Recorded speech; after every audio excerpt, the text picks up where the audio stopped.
Hola, ¿cómo están? Gracias por acompañarnos. Ya estamos comenzando otro capítulo de Conversando en la Noche aquí en Mega TV, como siempre, con invitados muy especiales que siempre nos dejan algo importante para la reflexión, para el análisis o simplemente para el repaso de lo que ha ocurrido en nuestro país en los últimos tiempos. Es una forma de vernos en una suerte de espejo, sobre todo cuando traemos un periodista que además tiene una larga trayectoria o carrera también vinculada a los derechos humanos y a otras actividades que tienen que ver con su trabajo académico, literario, que tiene que ver también con la publicación de novelas y cuentos, pero sobre todo es un investigador nato.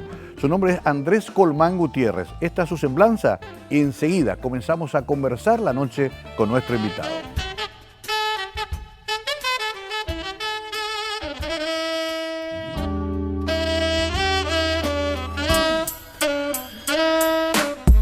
Andrés Colmán Gutiérrez nació en Ujún, mítico pueblo del interior del Paraguay que no tenía bibliotecas, aunque un manojo de libros atesorados en el viejo baúl de la tía Luisa le permitieron descubrir un mundo fantástico más allá de los muros represivos.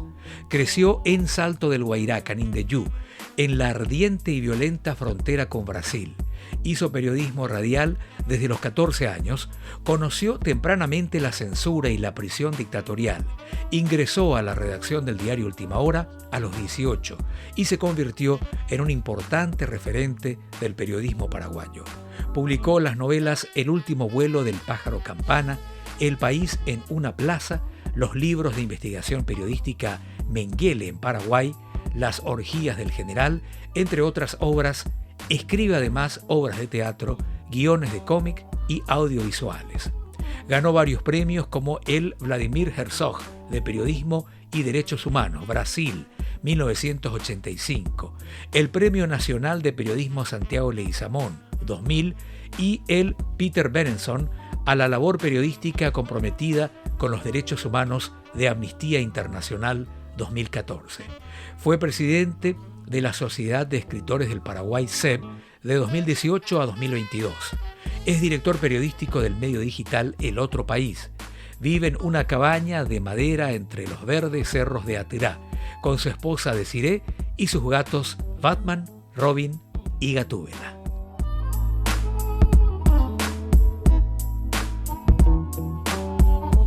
Bueno, estimado Andrés, gracias por venir aquí a la civilización, te decía, porque andás medio ermitaño. Buenas noches, ¿cómo estás?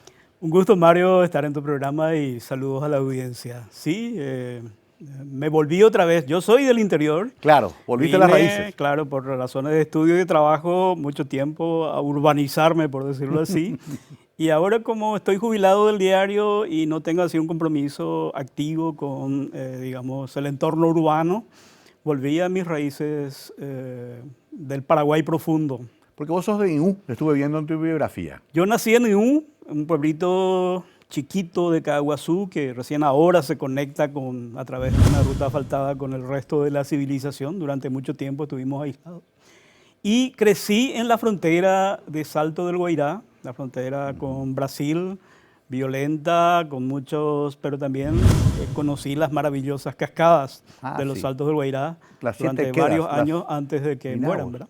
¿Llegaste a conocer antes que se inunde? Sí, nosotros llegamos en el 72 por ahí a Salto del Guairá. En el 82 recién fueron cubiertas así que tuve casi 10 años para explorar, para vivir aventuras, para maravillarme con esa Qué belleza. Fantástica. Qué belleza. Yo no llegué a conocer lastimosamente, solamente por fotos, y es fabuloso lo que se ve. Ahora, cuando decís llegamos, ¿con quién llegaste? ¿Tu papá, tu mamá? Sí, claro. Mi papá fue un multifacético trabajador, ¿verdad? Taxista, agricultor, músico, y le ofrecieron un trabajo como administrador de un comercio grande, cuando eso se abría recién, el departamento de Canindeyú, y bueno, aceptó y nos llevó a todos en un camión de carga. Llegamos en 15 días, porque con la lluvia se cerraba, desde Coronel Oviedo hasta allá era puro monte y tierra roja.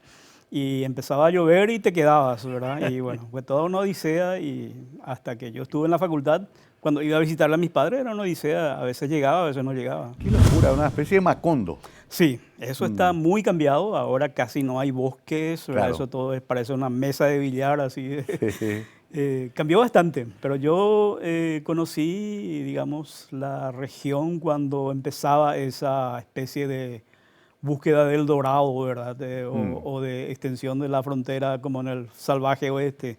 Claro, sí, impresionante fue ese momento, hasta tal punto que se tuvo que crear ese departamento, no existía Canindeyú. Sí, Canindeyú no existía, era parte de Alto Paraná, Ajá. se tuvo que fragmentar, digamos, Alto Paraná, y en honor a un cacique muy famoso en la época de las colonias que se llamaba justamente Canindeyú, que es Pluma del Oro, básicamente. Ahora, me acuerdo que ya en tus primeras épocas de escritor de ficción publicaste una novela que a mí me gustó mucho, se llamaba El último vuelo del pájaro campana. Sí, esa fue mi primera novela, la escribí en el 90, la publiqué en el 95, Sí. primero con El Lector y luego con una edición con Servilibro. Claro, y ahí vos ya captabas esa difícil convivencia de el pasado y el presente, de la, bueno, la explotación agroindustrial y el choque para esos campesinos que encontraron ese mundo absolutamente incomprensible para ellos, ¿no? Sí, los personajes son indígenas que prácticamente son echados de su tierra y tienen que terminar vendiendo artículos electrónicos en la frontera justamente, campesinos sin tierra y todo ese mundo de frontera violenta, de contrabando, de narcotráfico, pero también de un país que se fue destruyendo, Mario. O sea, por eso creo que el título, nosotros en la escuela nos bailábamos el pájaro, la música, la campana, ¿verdad? Claro. Del arpa. Sí. Y cuando yo vi por primera vez un huirá campana en la selva del Maracayú, me quedé impresionado de cómo un pájaro puede tener un sonido metálico. Claro. Y a partir de ahí, con esa figura, era un poco, ahí me explicaron que para poder sobrevivir necesita selva. Y Claro. como no hay selva, el pájaro campana ya no tiene dónde posarse, ¿verdad? Por ahí un poco el título de esa novela, que para los críticos fue la novela de la transición democrática después de la caída de la dictadura. Claro, porque recién se podía también escribir acá sobre esos temas. Se escribía afuera, pero acá era difícil. Pero además estoy pensando nomás que no es solo que no cambió mucho, sino que empeoró esa situación que vos describís en esa novela, ¿no? Bueno, ahora estamos hablando del cambio climático, ¿verdad? Esa fue una novela ecológica antes de que el ecologismo se pusiera tan de moda. Ahora se habla del cambio climático, ¿verdad? Y lo que veo es que resiste al tiempo, ¿verdad? Porque sobre todo a los chicos, yo escribí mucho pensando en los jóvenes, los lectores jóvenes, adolescentes de esa época. Y a mí me impresiona cuando me llaman de un colegio secundario, incluso de primaria, y los chicos representan como obra de teatro, como pintura, como diversas los elementos de esa novela. Y me impresiona cómo captan el mensaje y cómo asumen eso de que hay que pelear por que no se destruya todo, ¿verdad? Ahora se cumple, en este mes de junio que está terminando, se cumplen justamente 11 años de la tragedia de Curuguatí. Increíble, ¿no? Que todavía, después de mucho tiempo de esa novela, ese escenario es muy parecido o inclusive más trágico. Como cronista, como periodista, hemos visto, Andrés, decenas de casos de desalojos violentos, de muertes absurdas, de represiones muy brutales. Es como que no tiene otra lógica el sistema para responder a esa necesidad del campesino. Y lo más terrible es que vos encontrás esas historias ya en las novelas de Augusto Roabasto que ¿Cierto? están ambientadas a Claro. principios del siglo XX. Sí. Es más, ahora yo publiqué mi última novela que ganó el premio de novela inédita Roabasto, que se llama Dos hombres junto al río, Sí. de un encuentro ficticio entre Rafael Barret y Moisés Bertoni, que se ambienta en 1908 en toda la época de los yerbales de la industrial paraguaya. Y el caso Curuguatí está emparentado con eso. Eran tierras de la industrial paraguaya que le pasaron al Estado y que nunca se titularon. Claro. Y que, bueno, se La famosa adueñó Marina Cue. un personero de la dictadura y todo eso trajo terribles tragedias, entre ellos la interrupción de un proceso democrático en Paraguay. Bueno, ganaste inclusive premios de grandes instituciones de derechos humanos por tus investigaciones al respecto. Estuviste mucho por el este también, zona particularmente intensa. Viste de cerca todo ese proceso de descomposición social del Paraguay que no encuentra, digamos, su respuesta desde el Estado y no encuentra la posibilidad del cambio real. Hubo un intento con Lugo, por ejemplo, pero Sí. terminó muy pronto. Desde el punto de vista de gobierno, de política, de experiencia, como la tuya misma, la municipalidad de Asunción, yo creo que son proyectos que no lograron cristalizarse por diversos motivos, ¿verdad? Principalmente porque hay un sistema que trata de que no haya cambio. Pero al mismo tiempo, si algo aprendí en estos años es a no tener una visión puramente pesimista o negativa, ¿verdad? De hecho, el medio digital que hoy tenemos con mi esposa Desiree y con un grupo de colaboradores en todo el país se llama El Otro País. Y estamos en la línea de lo que se llama periodismo de soluciones. Okay. En vez de contar la denuncia, que es importante denunciar las cosas, contamos la experiencia de gente que está tratando de solucionar los problemas. Como el caso de Atilá, ¿verdad? Que está solucionando el problema de la basura, de la recolección de basura. Hay muchas historias que no salen en la prensa. Entonces, en mis novelas también está eso, ¿verdad? Está, digamos, las luchas sociales, que muchas veces son más de abajo que de arriba y que no tienen la visibilidad que deberían tener en los medios, ¿verdad? Entonces, se da un fenómeno muy llamativo, ¿verdad?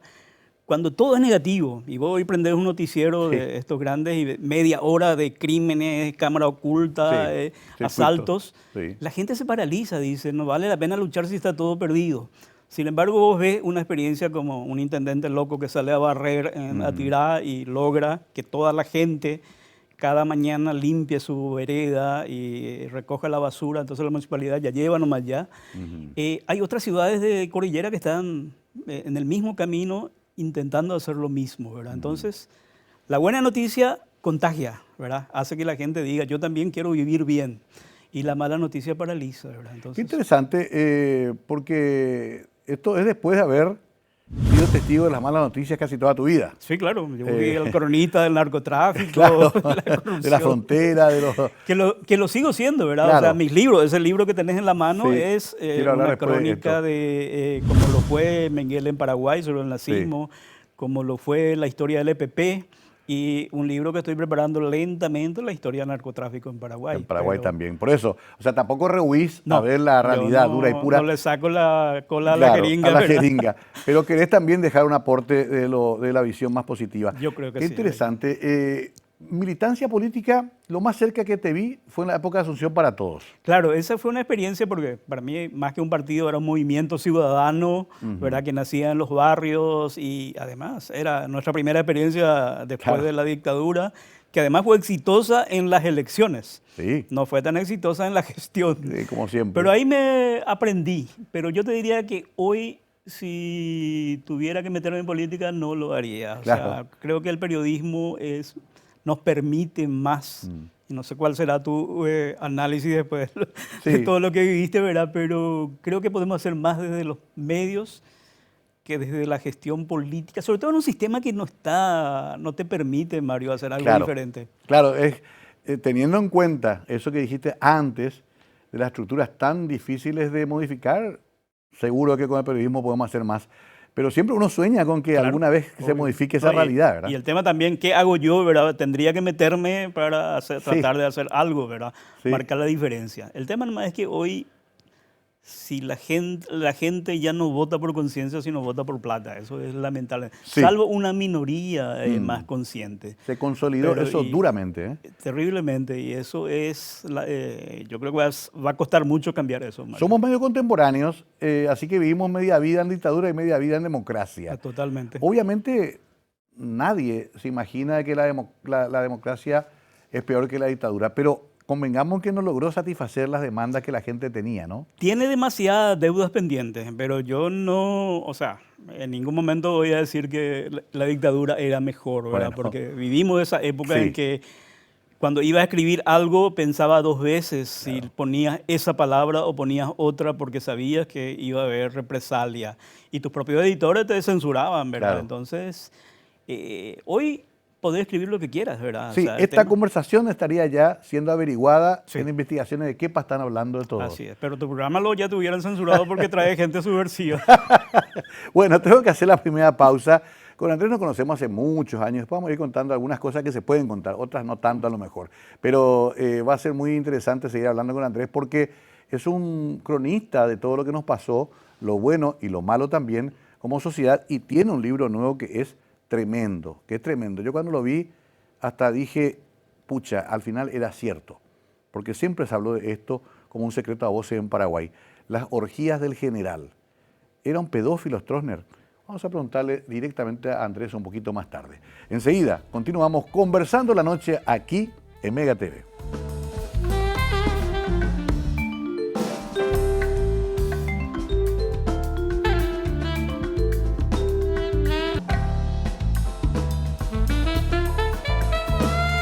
Bien, continuamos conversando la noche con Andrés Colmán Gutiérrez. ¿A los cuántos años publicaste por primera vez, Andrés, esa emoción de ver tu artículo, con o sin firma, no importa, pero ver en letras de molde lo que uno escribió, más o menos te acordás? En el diario Última Hora, que es mi primera experiencia así profesional, Sí. seria ya de Chupé, Ajá. en el 79, yo tenía 18 años cuando 18. me mandaron a la primera cobertura Ajá. a Mauricio José Troche, hice una nota sobre la planta alcoholera que estaba levantando y me permitieron firmar porque en ese momento firmaban los que viajaban, enviado especial. Ah, ya, enviado Ahí especial. es donde vi mi por primera vez mi nombre encima de la página editorial, ¿verdad? Qué increíble.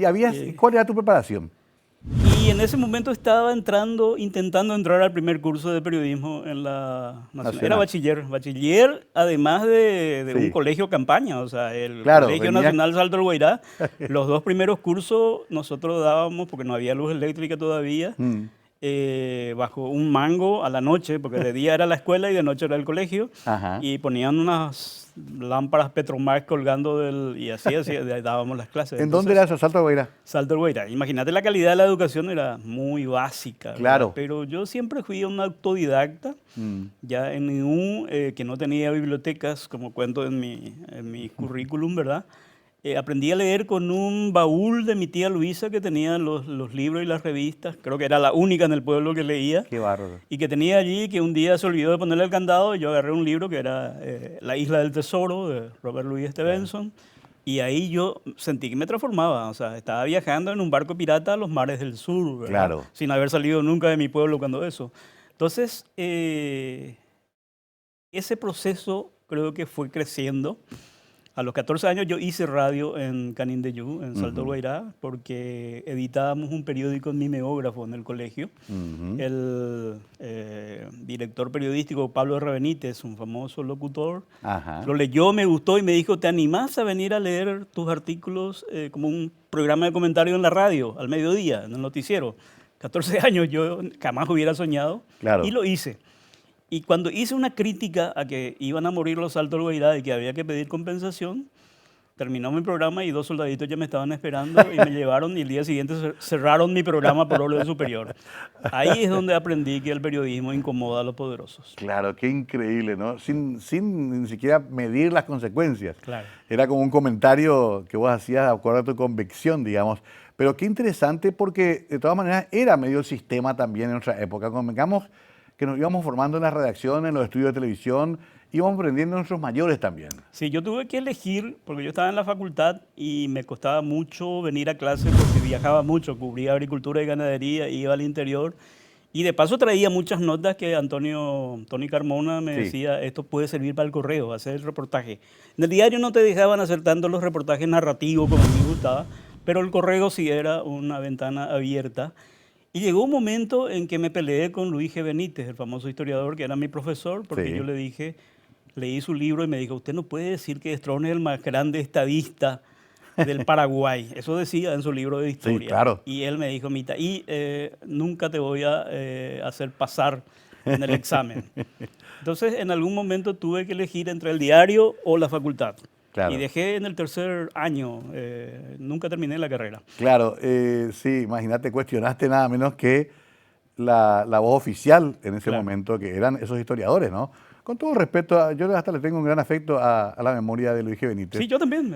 Todos más allá de esa crecimos con sus discusión. famosos libros, Sí. pero ellos respondían a una suerte de postura nacional Era la historia oficial. en la historia oficial, exactamente. Ahora, ¿de dónde vos sacabas esa rebelión? ¿Tu papá ya era medio así? ¿O No, vos? papá era un señor muy honesto, pero no se metía en política, ¿verdad? Claro. Era liberal, pero Era la forma de jamás me sobrevivir. dijo él que era liberal. Después nomás yo descubrí, ¿verdad? Claro. Y mi mamá sí que era así como, no hay que meterse en eso, cuidado, pero me dijo, hacemos lo que quieras, te vamos a apoyar siempre, pero tené cuidado. Claro.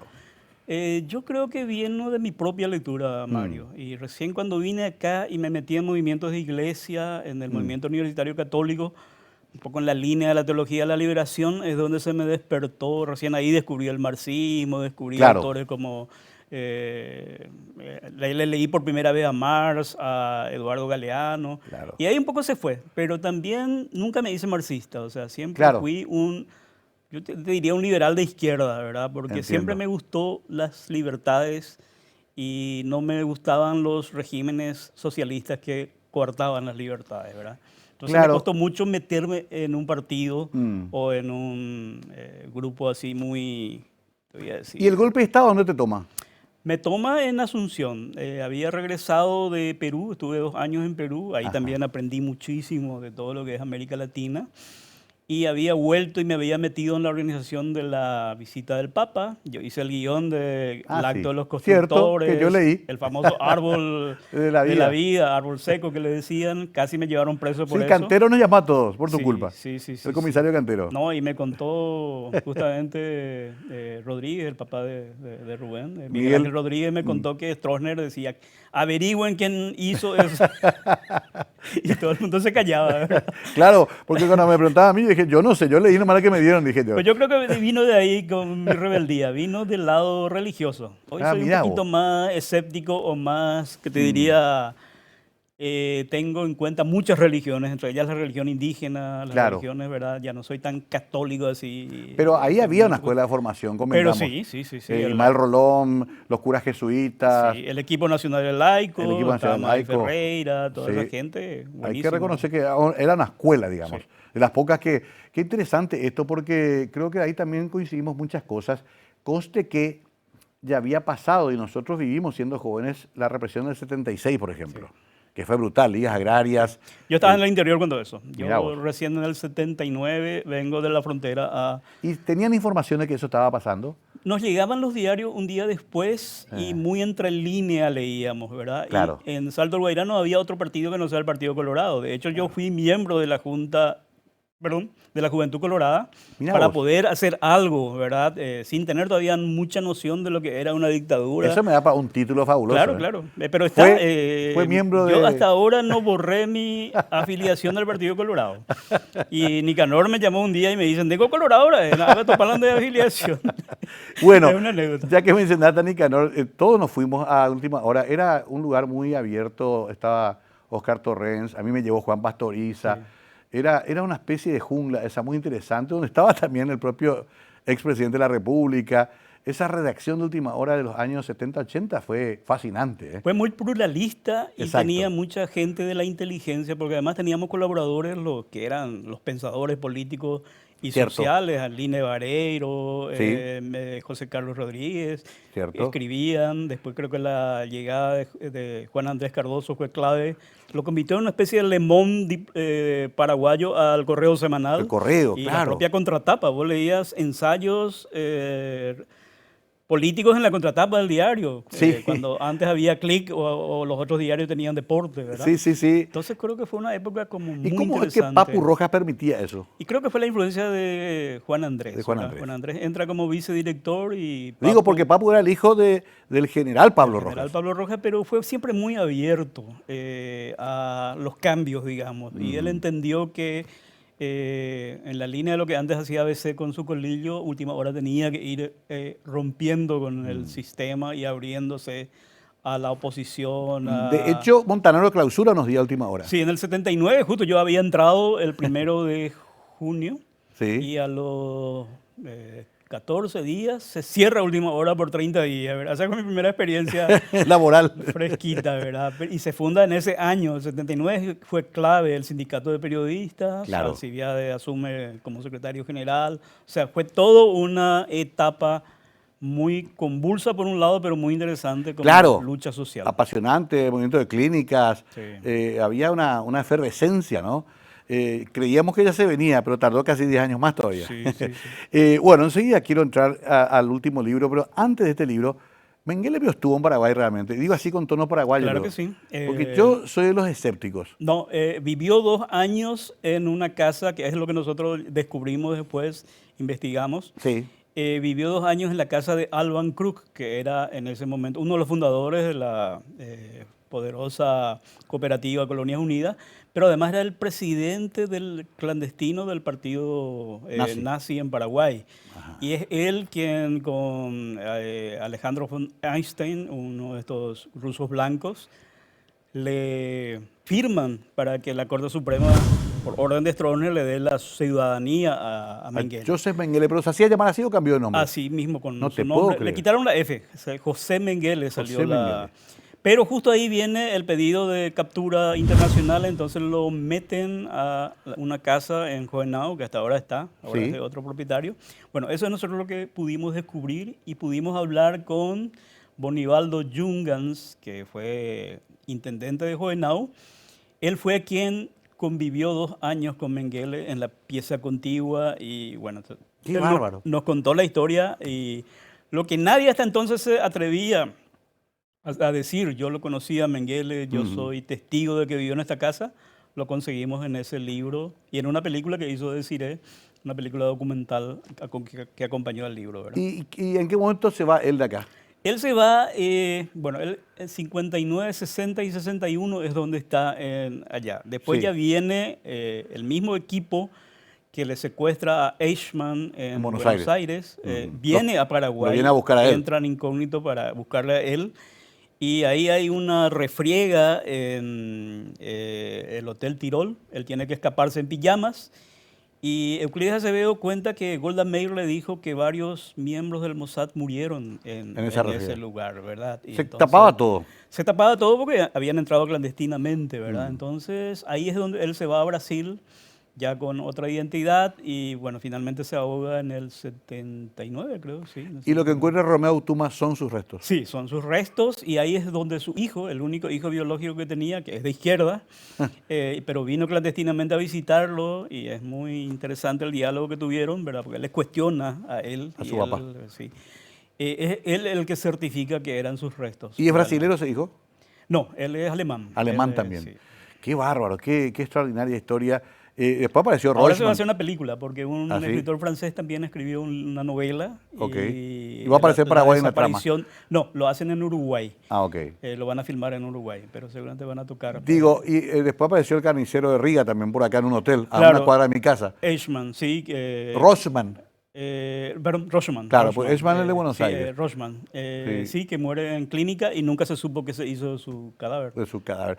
Vamos a una pausa. Impresionante. Todo eso está documentado, está en libros, está en YouTube también. Es cuestión de mover un poquito y todo este trabajo enorme de Andrés está disponible para la gente y es bueno que lo visitemos para entender muchas claves de nuestra historia reciente en el Paraguay.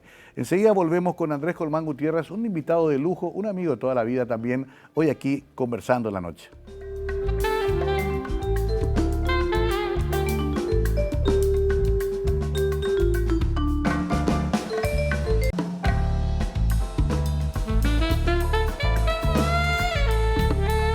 Andrés Colmán Gutiérrez es nuestro invitado hoy, periodista, investigador, escritor.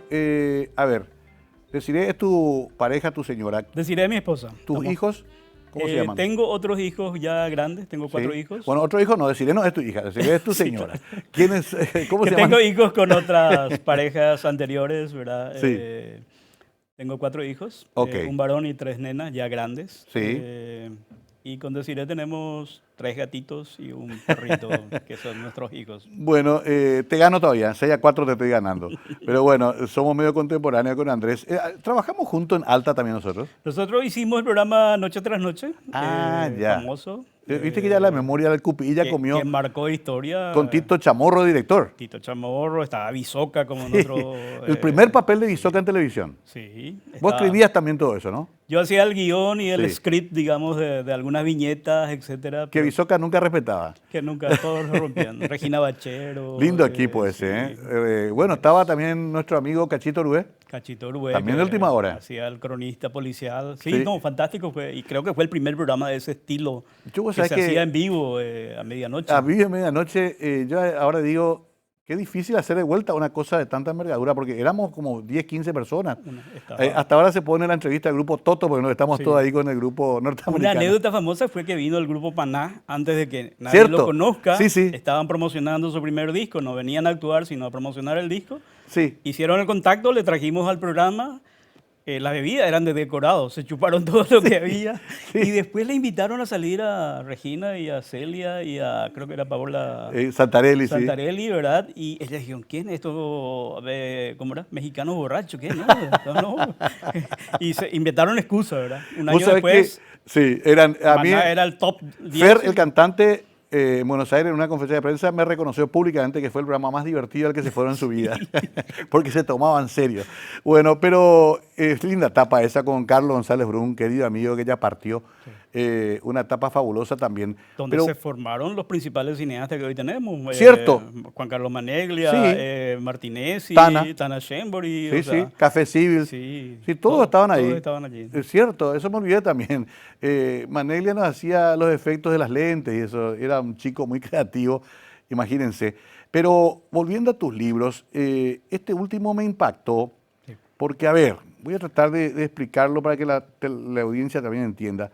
Siempre se habló de este aspecto tan oscuro de la historia de la dictadura, pero nunca se documentó, siempre quedó como una especie de leyenda urbana que Stroessner hacía orgías con jovencitas, que había un núcleo, un círculo que participaba de esto, que muchas, todas fueron abusadas, porque al ser menores son abusadas, pero también se puso bajo una especie de manto como que era gaucho nomás el general y por eso tenía tanto éxito. ¿Cómo vos entraste a investigar esto seriamente?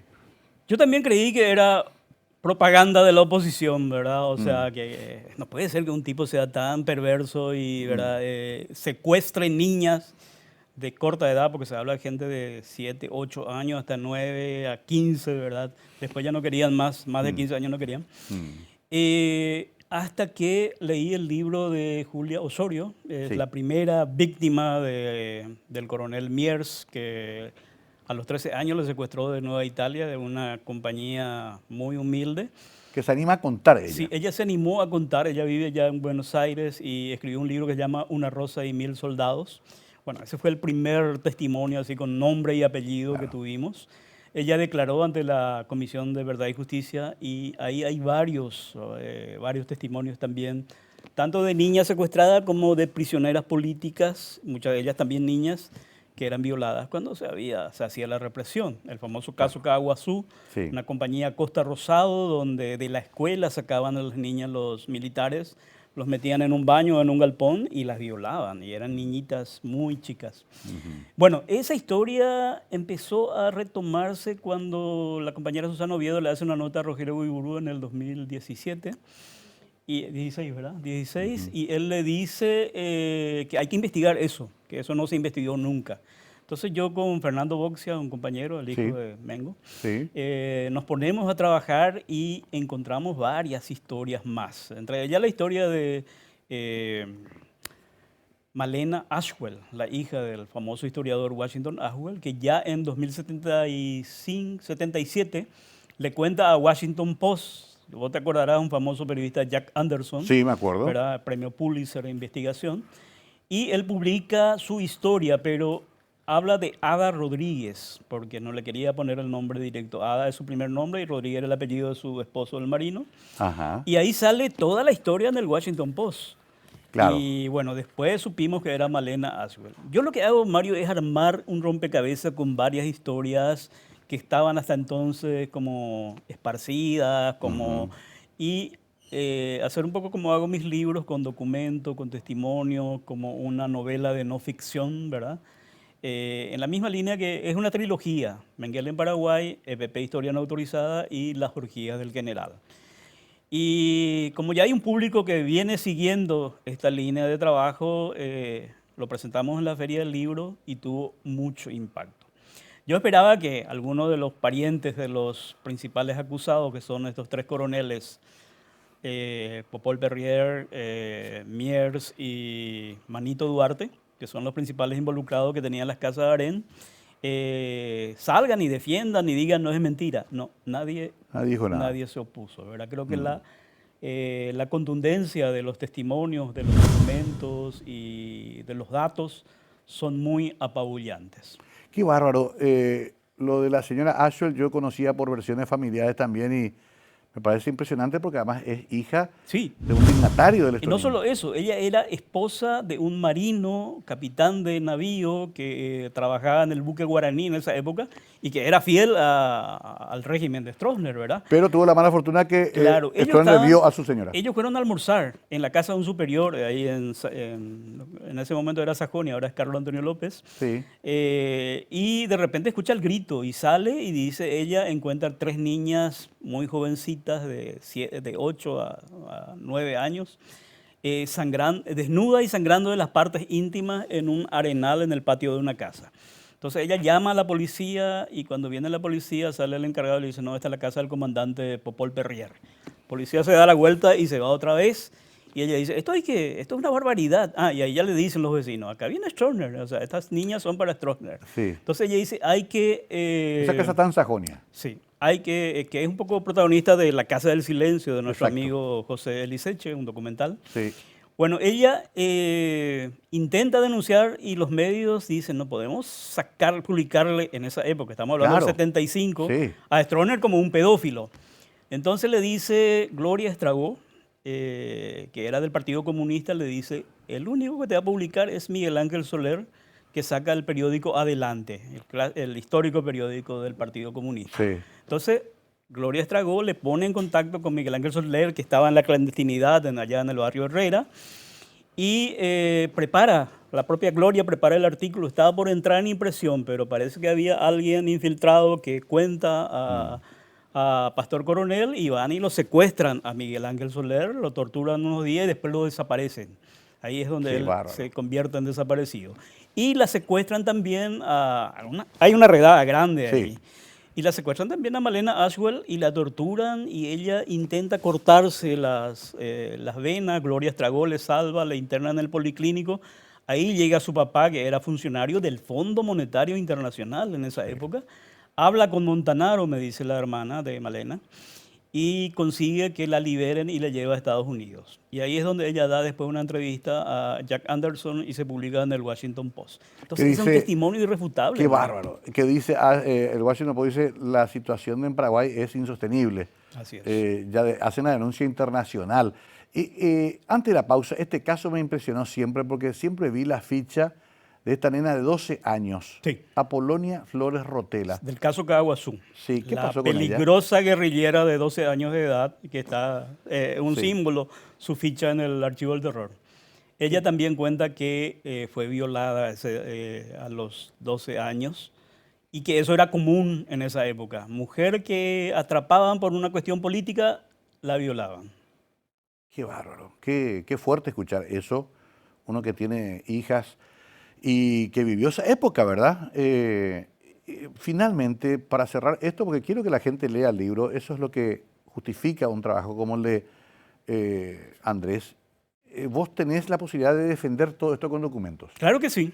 No es una cuestión, no, no todo es literatura. Cada capítulo tiene al final fotografías, Sí, estoy viendo. tiene documentos y cada testimonio tiene o nombre y apellido de quien lo cuenta o tiene una base documental como el propio informe de la Comisión de Verdad y Justicia tiene todo un capítulo sobre esto, ¿verdad? Lo que pasa es que la gente no lee, Claro. no se entera, ¿verdad? Y cuando lo pones así, en perspectiva, es donde tiene fuerza. Sí, me sorprende que esto, por ejemplo, nunca fue objeto de discusión en los programas estudiantiles. Sí. De hecho, toda la dictadura no se estudia. A pesar de que la Comisión de Verdad recomienda que entre al sistema educativo el estudio de la dictadura, nunca se implementó eso, ni siquiera en la época de Lugo. Qué bárbaro. Sí, es la gran carencia que tenemos. ¿Y será porque no nos animamos a mirar esta realidad? Yo creo que, bueno, por un lado también hay muchos educadores que siguen con mentalidades tronistas Claro. y obviamente no quieren destruir un ídolo, por decirlo así. Sí.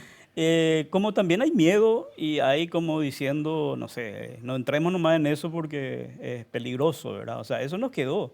De hecho, el caso Mengele durante 50 años nadie quería hablar del tema. O sea, Tampoco. para nosotros fue todo un desafío contar esa O historia. sea, para cerrar el capítulo La orgía del general, ese mito de que en realidad comparativamente con Chile, Argentina, Brasil, Paraguay fue una dictadura no demasiado despiadada, finalmente es mentira.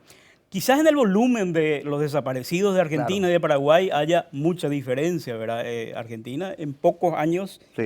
mató más gente que en los 35 años de Stroessner. Eso es innegable, ¿verdad? Claro. Pero Stroessner se sentía tan seguro que sabía que no hacía falta matar tanta gente, ¿verdad? Para protegerse. Y cada vez que alguien se levantaba, le Claro. daba, ¿verdad? Y después era evidentemente un pedófilo. Hay un estudio psicológico casi que hacen los autores. Yo me baso mucho en lo que hizo Bernardo Neri Farina y Aníbal Miranda, ¿verdad? Ajá. Que son los que escribieron la biografía de Stroessner. Ellos cuentan historias que se retoma en esto, ¿verdad? Y Es que ellos hacen todos- decían, es un Todos sabíamos, un nuestras perverso. tías decían, cuidado, que tu hija no se vaya a tal lugar donde va a estar Stroessner. Un desfile, por ejemplo, era peligroso. Sí, bueno, él se iba a los fines de año A las por colaciones. ejemplo, acá a Cupé a entregar títulos sí. y de repente veía una nena que le gustaba y ya le señalaba a Perrier o a Manito Duarte y ellos después se encargaban de tratear a los padres. Y a veces le mentían o le ofrecían un cargo Claro. en la PAL, como dice ahí, en Antelco, o le ofrecían plata o le decían tu hija va a estar mejor en una familia de... Y bueno, y así era como... O directamente iban, como en el caso de Julia, a secuestrarlo de la casa con soldados armados. Tremendo. Este es nuestro país, nos gusta o no. Tenemos que asumirlo y sobre todo digerirlo y seguir trabajando en ese tema, porque si no tenemos el riesgo de repetir este tipo de atrocidades en nuestro país, aunque parezca imposible hoy día. Nunca es imposible. Hacemos una breve pausa y volvemos con más de Andrés Colmán Gutiérrez hoy con nosotros.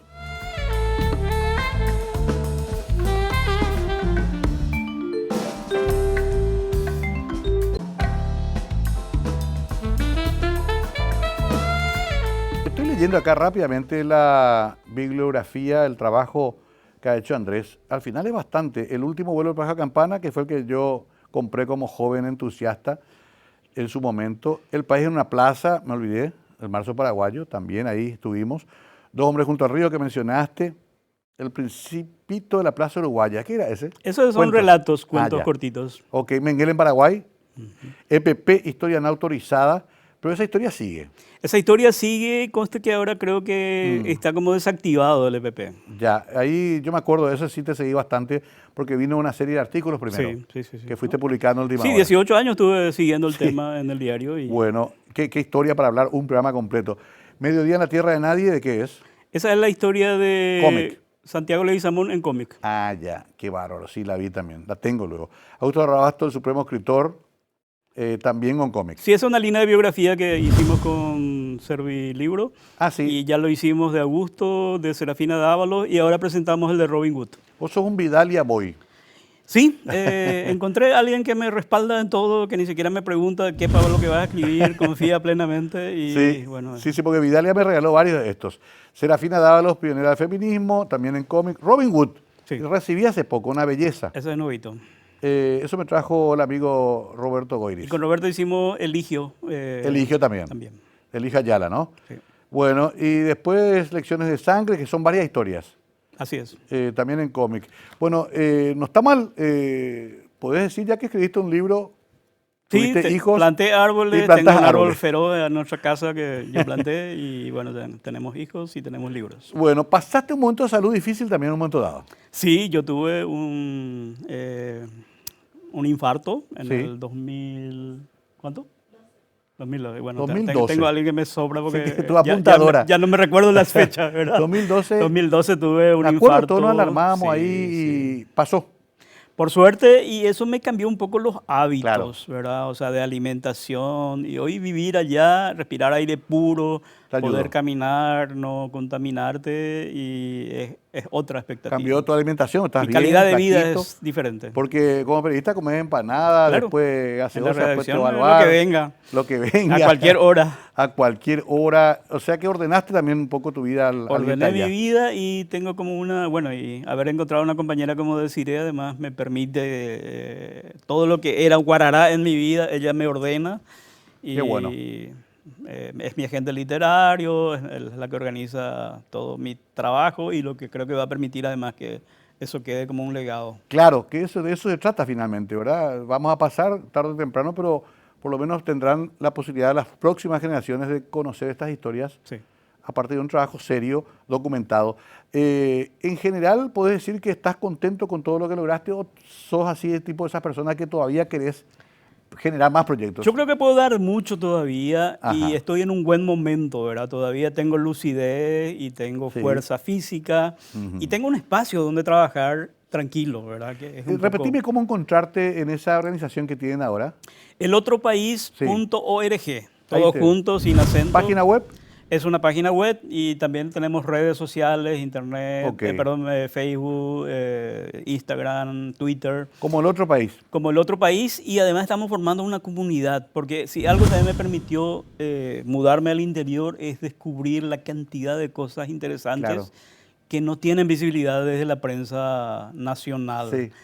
Y estamos trabajando en una red con, estamos con la Intendencia de Atirá, estamos con la Mancomunidad de Cordillerita, tuvimos este sábado en Pirayú con grupos de teatro, con Claro. grupos... Entonces hay toda un trabajo social, cultural, que no tiene visibilidad. Imagínate bueno. que descubrí en Pirayú un grupo de teatro de alta calidad, tipo Murga, como Sí. Atajate Catalina, Ajá. y que nunca vino a Asunción porque no tienen quien lo apoye. O sea, Claro. y hacen una obra fantástica con lenguaje paraguayo, pero con el estilo de las murgas uruguayas, Qué ¿verdad? interesante, porque eso sí hay, ha pasado con los Sacher, por ejemplo, en Ipacaraí, Sí. ha pasado con muchas Sí. comunidades que nos dieron ya muestras de que tienen valores fabulosos.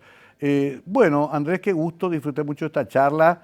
¿Esa tu formación de antigua de católico te mantiene alguna fe o no sos de rezar o encomendarte? No ¿Crees soy- en algo por encima de nosotros? No me voy casi a misa salvo que sea un acontecimiento social. Tengo muchas críticas a la iglesia más conservadora que hizo mucho daño, que frena una mejor educación, pero tengo mucho afecto porque yo salí de ahí y tengo muchos amigos obispos y sacerdotes que, como el padre Velasco Claro, del del Bañado, que Bañado. son ejemplo de vida, ¿verdad? Entonces, en nombre de ellos sigo ligado a una parte de esa iglesia muy rica, pero también, como te digo, me entusiasma la religión de los indígenas, me entusiasma la religión de los afroamericanos, etcétera. Entonces estoy muy abierto a lo bueno que tiene, a la buena onda que tienen esta espiritualidad, ¿verdad? Pero soy muy racional también, Claro, claro. A veces de tanto leer también uno se vuelve sí, más Eh, escéptico, digamos. escéptico, exactamente. Pero te agradezco mucho esta charla, Andrés, que nos debíamos realmente hace tanto tiempo. Queda el compromiso de visitarte a tu valle. Sí, sería un Me gusto. encantaría, tengo prometido ir por allá, así que te voy a... Estamos mucho con las bibliotecas callejeras, Mario. ¿Cierto que es de madera tu casa? Sí, una cabaña de madera y la baticueva, que es donde escribo, sí, es de material, De material. de cemento, ¿verdad? Porque, Pero trabajamos mucho en la biblioteca que inventó Aníbal Barreto, ¿verdad? Sí, claro. Y nosotros seguimos un poco su camino. Y hace poco inauguramos la biblioteca número 155 en Valenzuela. Imagina, es un fenómeno Extraordinario. que rompe el mito de que al paraguayo no le gusta leer. Pero vos También. le pones el libro al acceso y lee. encantado. Exacto, el tema es hacerle llegar el libro, ¿no? Andrés Colmán Gutiérrez, podríamos hablar horas con Andrés, pero yo he disfrutado mucho particularmente de esta charla, porque hemos tocado puntualmente algunos temas que creo que usted puede seguir investigando en su propia casa, con sus hijos, con su familia, comenzando por este libro, que hay que leerlo. Pero además en internet, en YouTube, hay más material de Andrés de Desiré, y sería bueno que le pegue un vistazo porque vamos a vernos reflejados ahí como sociedad, con lo bueno, pero también con lo otro. Gracias, Andrés, por venir. No, un gusto reencontrarnos después de mucho tiempo, Mario. Andrés Colmán Gutiérrez, hoy con nosotros, conversó la noche aquí en Mega TV. Espero que hayan disfrutado igual que yo. Nos vemos pronto, siempre acá, con este programa que solo pretende captar estas historias para que queden justamente como testimonio de una época. Hasta pronto.